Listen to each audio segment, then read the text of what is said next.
Your ancestors are not bad. Your ancestors are not evil.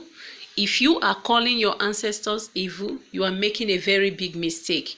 So please do well to stay with me to the end of this video as I teach you a simple way you can communicate with your ancestors, because they are out there watching out for you, how you can get ancestral blessings.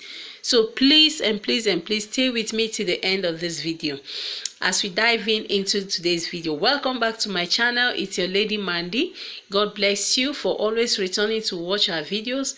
God bless you so much. I appreciate you. I appreciate you.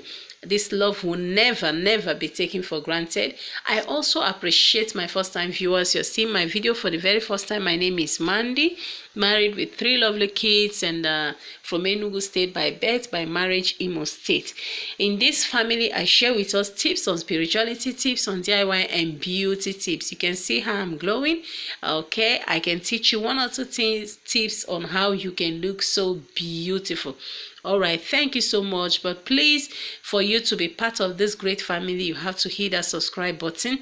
It's free. All right, turn on your notification bell, very important, so that each time I upload a content, you will be notified. Okay, also share my videos, comment on my videos, and like my videos.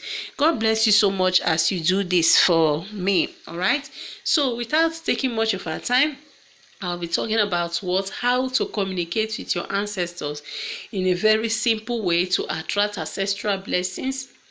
Okay, we all know that we have some past loved ones in our life. Our great grandfathers have passed on. Some of us, our parents, have passed on. So those ones in your lineage are called your ancestors. Those loved ones, your aged parents, your aged grandparents, your great grandparents that have passed on in your lineage is what we call your ancestors. The Igbos call it the Indiche. Okay, so they are the ancestors, and these people, even in the realm, they look out for us. And that is why sometimes even in the dream, you notice your ancestors coming to give you information when there is danger ahead. Okay, sometimes they even come in the dream to save you from dangers. Sometimes they come to kind of help you. Sometimes you're crying for money, you see your ancestors appear in the dream giving you money, and before you know what is happening, you receive money physically. So they are always there watching out for us. They love us. But some of us have been brainwashed, or some of us have read articles that made them to believe that their ancestors are evil. Yes, I'm not disputing the fact that there are evil ancestors, but you cannot also say that there are no good ancestors. Well, how would you feel if at the end of the day you live a good life and your children call you evil?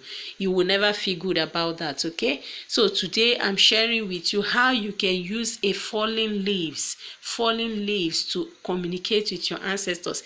As you can see in the screen, I have different leaves here. What this signifies is for you to get a fallen leaves.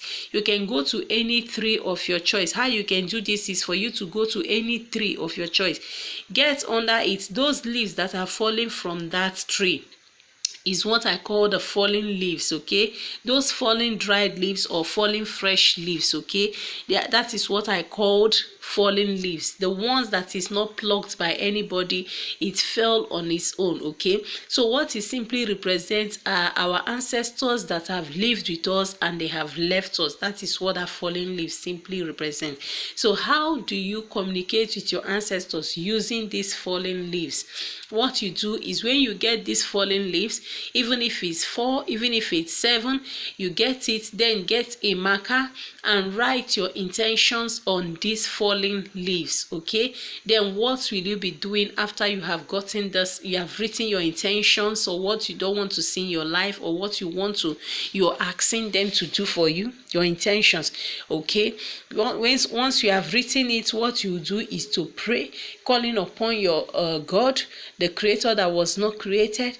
Then the next people to call is your ancestors.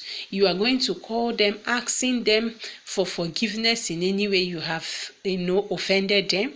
They are spirits, so You might have offended them in one way or the other, so you just talk to them and ask them to forgive you. Then the next thing for you to do is to ask them to deliver you from whatever that is troubling you. That as you have written these intentions, you're going to put all the leaves you have written on in your palm. Okay, that as you have written this intention, you ask them to intervene. You call upon God and call upon your ancestors from your mother's house, from your father's house, to help you and to fight for you every battle that is troubling you. Okay, that is what you do. After praying with it, you tell them you're thankful and grateful, for you know they will do it for you. So after doing that, the next thing for you to do is to burn these leaves. Okay, burn the leaves. You can either take the ashes to go and bury it near the grave of your loved ones, of the ancestors. Those ones, if it's your father's grave or your mother's grave, you can go and bury the ashes near their grave, or you can as well blow it into the air. Okay, let the message go into the universe. So it is a two-way thing. If you have the grave of your ancestors around you, you can just bury it there, or you blow it into the air. Do this and return back with testimony.